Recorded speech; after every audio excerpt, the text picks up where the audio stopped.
ई श्रम कार्ड रे आसीगला एक बड़ खबर जहाँ आपण समस्ते जाणी रखा जरूरी। ई श्रम कार्ड रे आपण को मिल टंका एने सरकार तरफ जारी है एक बड़ घोषणा। आसतु डिटेल रे जानिबा ता पूर्व वीडियो को लाइक करंतु, सब्सक्राइब करना एवं सब्सक्राइब करी पाखर थिबा घंटी चिन्ह को दबाई दिंतु। जदि आपण पाखरे ई श्रम कार्ड रही तेज आप जानिथिबे आपण को एथिरे कोन कोन मध्य बेनिफिट मिलिबो। या छड़ा जदि आपण एपर्यंत ई श्रम कार्ड आवेदन करना तेज जाणी रखु क्यों मैंने एथिरे आवेदन करें। तेरे जो मैंने असंगठित श्रमिक अर्थात जो मैंने कौन से संस्था सहित जड़ित नुहति से आवेदन करें।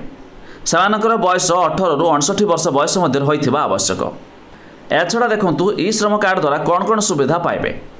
तेबे ई श्रम कार्ड रे रजिस्ट्रेशन करबा द्वारा श्रमिक माने 1 वर्ष पाई प्रधानमंत्री सुरक्षा बीमा योजनार लाभ पाई पारिबे। तेबे संपूर्ण विकलांग और दुर्घटना जनित मृत्यु पाई 2 लाख एवं आर्थिक विकलांग क्षेत्र में 1 लाख टंकार सुविधा पाई पारिबे। यह द्वारा सरकार दादन श्रमिक मानक जोगाजोग रखिपारे और से निजुक्तिर सुजोग सृष्टि करें।